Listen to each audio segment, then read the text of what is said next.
Hi, my name is Jackie Jacobs, and I am a small business owner in Massachusetts. I am a personal brand photographer and a brand and Instagram coach, and all of my clients are small business owners and entrepreneurs.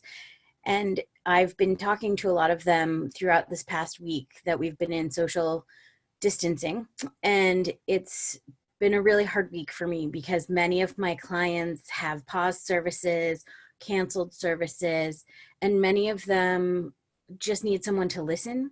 And so I've been listening to them and their fears about how long they can go without business before they have to fold and close forever. And this is a conversation that I'm not really seeing in the public eye. I'm seeing a lot about the average worker filing for unemployment, people who are working really hard. And I want to acknowledge all of those things as being incredibly important, but small businesses are really the heart of your local community. They're the people who are invested in it and who thrive on the interactions and the social interactions with their clients, as well as their local businesses return that money back into the business. So when you spend locally, it stays local. And without having these amazing individuals with their small businesses, we are at a great risk that when this crisis is over, those businesses will no longer be there, and they won't have the money to come back or restart. And that's for several reasons. The first is that small business owners are not eligible for unemployment. So if they do not have their own unemployment that they've been paying into, and many of them don't, because they usually just think if they get to the point where they can't work, they just won't work. So this was kind of an unexpected twist for them. The second reason is many of them work paycheck to paycheck, just like you guys. They Except instead of a paycheck, it might be a job, it might be a client. So every client, every job, every sale is what keeps them going. And with a full shutdown of these small businesses, they don't have any source of income coming in, not even unemployment. And finally, because many small businesses had no idea that this was even a thing they would have to be concerned about, closing for an extensive period of time, and not by something that they've made a decision to do. Most small businesses, when they close for extended periods of time, they've planned for it, they know it's coming, they save for it, and they're good. Many of us do have some in savings, but it's not enough to last 3 months, 6 months, a year. And so this is the conversation that I am here to start having with all of you out there, to see how we can save our small businesses. And we'll give you suggestions that are both financial and non-financial, because we know you guys are struggling too, and it hurts us because you're also our clients. It hurts us to see you guys struggling, and we want to do everything we can, and we've gotten really creative in some of this. Some of us are doing Facebook Lives, some of us have created online memberships, and it's really exciting to see how creative and out of the box we've had to think. But how long will that keep us going without your help?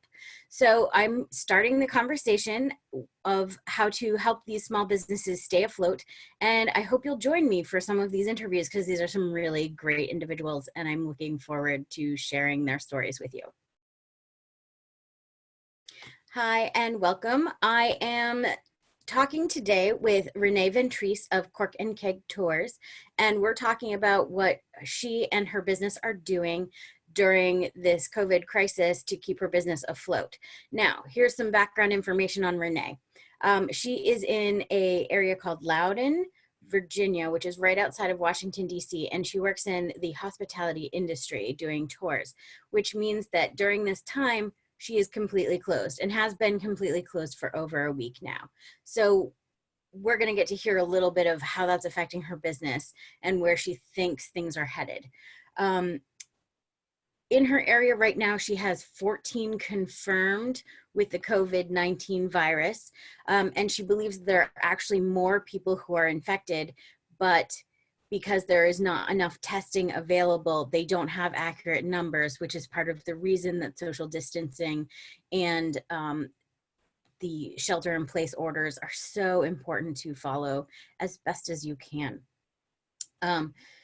So we are going to get a little peek into her life and see what she is doing. And she's a really fun person, and I can't wait for you guys to meet her.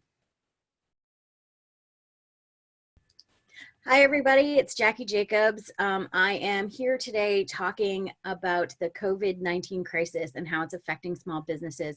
I'm here with Renee. She has a very unique business. She does tours.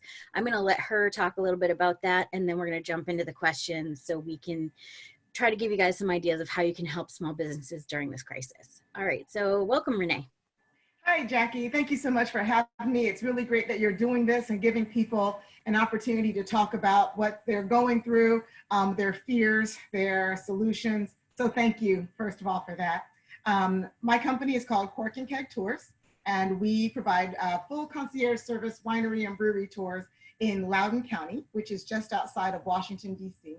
And a lot of things going on with this have made it impossible for us to do business. So I will lose 100% of my income from this business until this is over.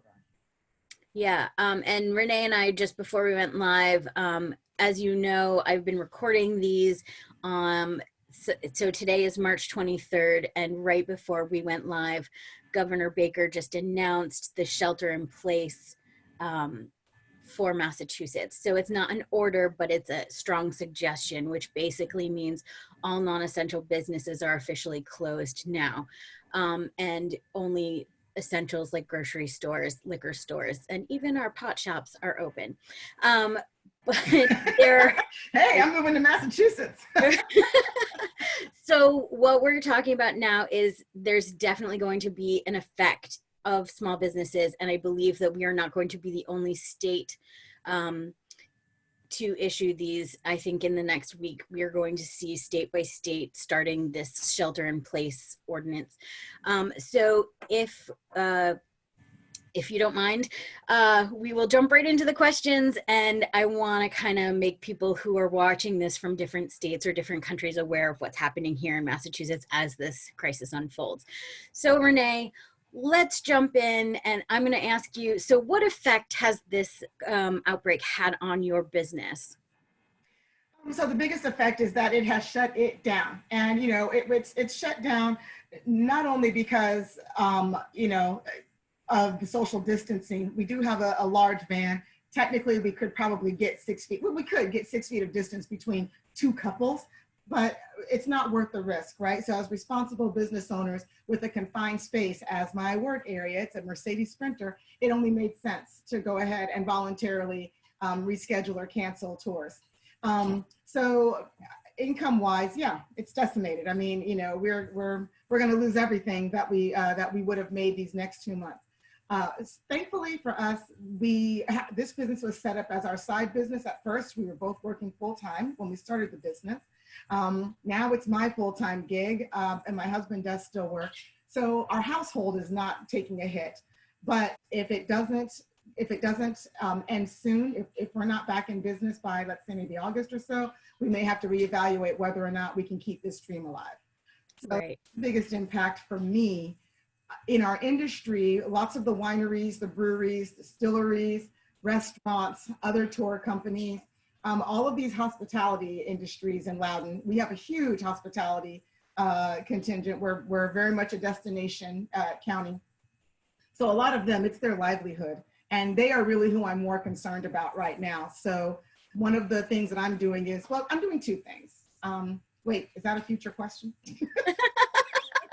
It's okay. If it's a future question and you answer it in advance, you can either reiterate your answer or we can skip the question. Okay, the impact is huge. Hospitality is having a hard time. We're all having to pivot and come up with different ideas on how we can still survive, even though we can't do our main gig. Are there any adjustments that you made before you just shut down? Were there any, small changes that you had made? Like obviously you probably had to, how many people think about sanitizing a car on a daily basis? You know what I mean? I imagine Sure. that probably had something to do with like some of the things that you might have put in place. Well, actually, that didn't change for us. We always sanitized our van between each and every run. It's one of the reasons we call her FloJo. She's a beautiful black sprinter with a big motor. So anyway, that's a joke that millennials do. But anyway, yeah, so FloJo, we always sanitized in between all of our tours. And that's why she looks so new. You know, we've always used natural materials, antimicrobial materials. So we were doing that anyway, in between every stop. The van always smells fresh, it's always wonderful. What we added while we thought we were still gonna be able to operate was sanitizing in between each stop.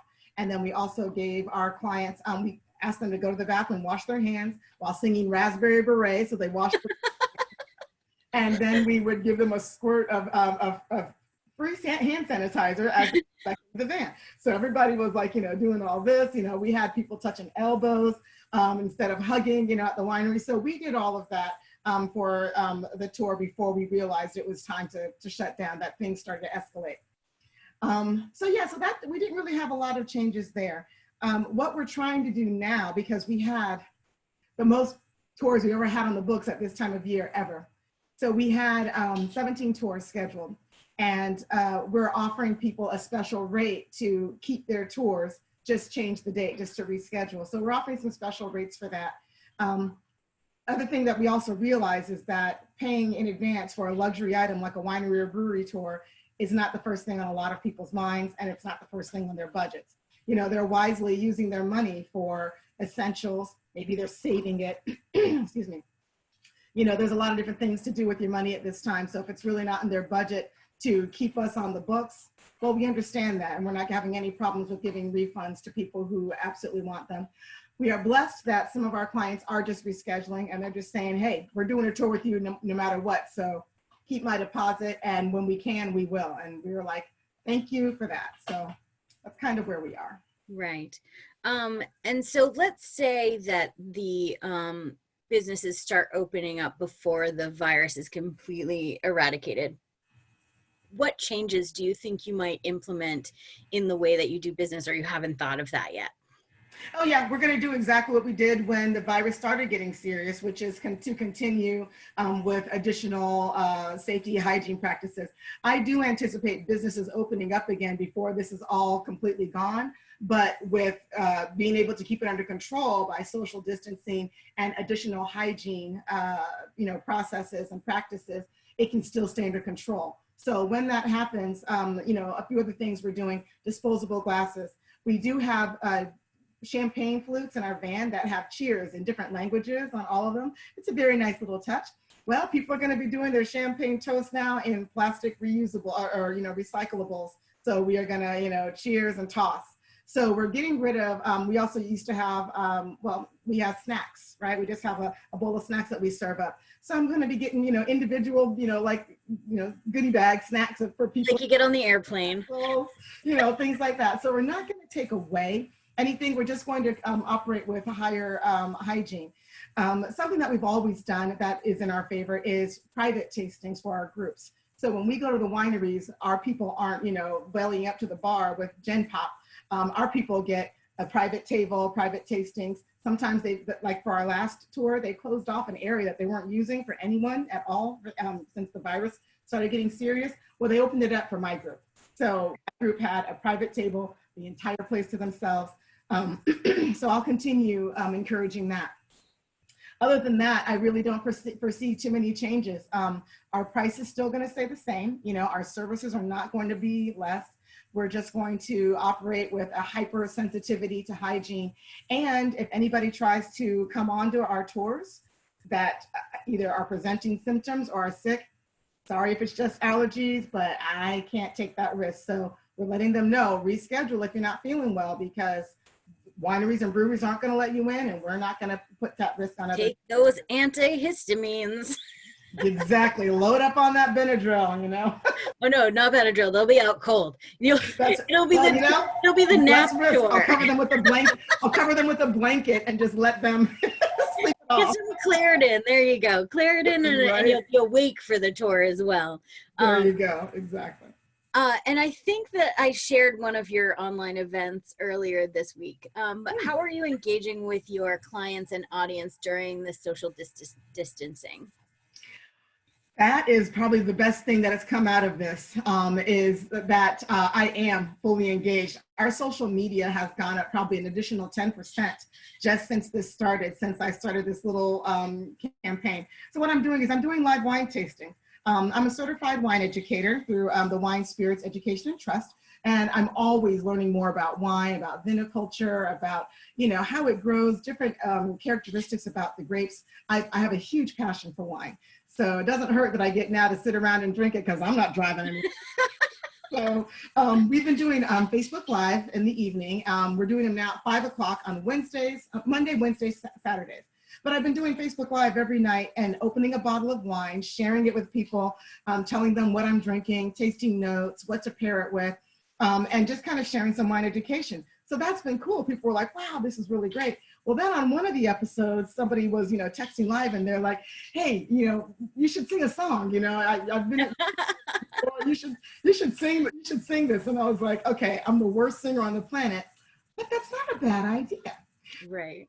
Now it's morphed into Cork and Karaoke, and I open a bottle, we drink, we do tasting notes, I do a karaoke song, and I take requests. So people are live, like asking me to sing all kinds of ridiculousness, and I do it. And then I sing the song, and I do some more tasting notes, and it lasts about an hour. It was only supposed to be about a 15, 20-minute thing, but people keep showing up. So as soon as I start my bad singing, suddenly there's like 20, 25 people watching. I can't let my audience down. So I keep on going, and I sing until either I run out of cardio. So yeah, so I sing until I run out of cardio, or until, you know, I'm just like, okay, y'all, this has gone on long enough. I got to see you next time. Until you're down to like the one viewer. Exactly. And that did happen the first week. I'm like, okay, so it's just you and me, so we can do this as a phone call, or I can go. But no, karaoke, it's been a lot. Like the last one had over 2,200 Facebook reach. So that might have been 1 second, 20 seconds, but people were. Who cares? And You're doing fabulous. That's awesome. I love the way that people are thinking outside of the box to get through this. You know, there's no other choice. And exactly that I can do with my platform. I've got a pretty big Facebook following, and it's 90% local. So I'm also shouting out local wineries. Like I've got all local wines this week. Other local businesses doing good, local charities, and then what was the other thing I was shouting out? I don't remember, but anyway, I'm trying to bring along, you know, introducing other, breweries, introducing these businesses to people who might not be familiar with them, get them to like their Facebook pages and engage with them. So hopefully that brings new customers to people once this is all said and done. Right. And I can already tell that this is a fun event because, you know, some people, when they think of wine tasting, they're like, swish it around and spit it out, right? But you know, and they're like, I detect an undernote of oakiness, like it was that fruited. And so people get this false impression that, you know, when you go to a wine tasting, people are gonna be like, but really, my mom is wine with McDonald's. I've paired it with, you know, with Cheetos. You know, which wine goes best? By the way, Shiraz from Australia. Doritos and Cheetos. Yeah, you got that one for free. There you go. Yeah, I'm probably the most unrefined palate. I'm a barefoot Merlot girl, you know, and I know, right? But no judgment. No judgment. That's my wine of choice. So no judgment whatsoever, Jack. Everybody has their barefoot moment in life. It's all good. And you know what? That pairs well with other things too. You know, so have your barefoot. Well, wait, you're drinking the barefoot Merlot? Try it with movie style buttered popcorn. I mean, that's how I eat it every day. No, I'm just kidding. See, there you go. So there's something for everyone. And that's what also part of it is demystifying the whole thing with wine. And sure, yeah, you know, I do give like, you know, tasting notes that could, you know, that would come out of a hoity-toity mouth, but I deliver them in a way that is just, you know, we're all just people here drinking wine. Right, we're people, I just know some words. Yeah, exactly. And you know, that actually kind of started because I also have a podcast that I started back in December. And the podcast is, it's wine tasting notes, teaching people how to do wine tasting, teaching them, you know, things like good manners in wineries and breweries, which are very different than what you see in a bar and a restaurant. So there are just some tips like that. but I've also compared children to Chardonnay and Pinot Noirs and talking about parenting. Boudoir photographer on one of my episodes, probably my most popular episode, and she shared some stories, you know. So it's called Start Whining, and really fun podcast. So I'm leveraging that right now too to stay engaged, because when this is all over, people are going to want to celebrate and they're going to think of me first. They're going to want to know what wine is best to celebrate the end of the COVID crisis. Absolutely. And I'm helping them with all of that. So yes, I'm looking forward to it being over, but I'm also excited about all of this engagement that I'm getting with people that would have been harder to reach. It's an opportunity, and you have to look at this as that, you know, no matter what your business is, there's an opportunity. There are businesses like restaurants and bars that weren't doing takeout before that are now doing takeout, and people who have never tried their stuff before are now trying it. So they're building their audiences. Delivery, they are getting people to help out and do deliveries, and again, reaching a wider audience and getting their food into other people's hands. And they're doing a lot of great stuff with charities. So or not just charities, but like, for example, one of our local restaurants has been getting gift cards purchased from their business, and they're using those gift cards to then take food out to the first responders, firemen, nurses, you know, the hospitals. So a lot of good things. Good people are doing great things, and it's great to see how many great people there are in our community. It really is encouraging to see how many people are willing to help. And I think the biggest problem is there are so many people who are willing to help and they just don't know how, which is why we're starting these conversations. What I'm going to say right now, so we have a break coming up in just a second. And I want all of the links to all of those things you just talked about so I can share them underneath this video so people can find you and have fun with you and make requests for songs that they want to sing. I'm always a fan of anything Bowie. Oh my God. I would destroy Bowie. Unless it's My Love. The 80s Bowie is the only song that I think I even know words to. Yeah, don't come tonight, Jackie. I'm kidding. Come and bring your Bowie request. Let me destroy Modern Love. I'll drink my Merlot and watch you drink fancier wines. Anyway, so the final question I have before we break is, what are some of your clients or audience or viewers of this interview? What are some things that you can get them to do to help local small businesses? I apologize for my dogs. Apparently there was a sound, maybe a leaf. I'm not sure. Did somebody open cheese? No, because I'm here and my husband's downstairs. I don't think he even has cheese. But my best guess is, you know, something, maybe my husband's moving around out there and that's what the barking is. Anyway, ignoring. So what are some ways that people could help the local small businesses? I think there's two things that are most important, and it's what we're trying to do as well. If you would have already spent that money at a small business, at a local business, that you can't now because of the virus, spend it. If you, like, for example, if you were going to send your kids to go bowling on the weekend, go ahead and get a gift certificate for bowling and tuck that away until it's time to go out.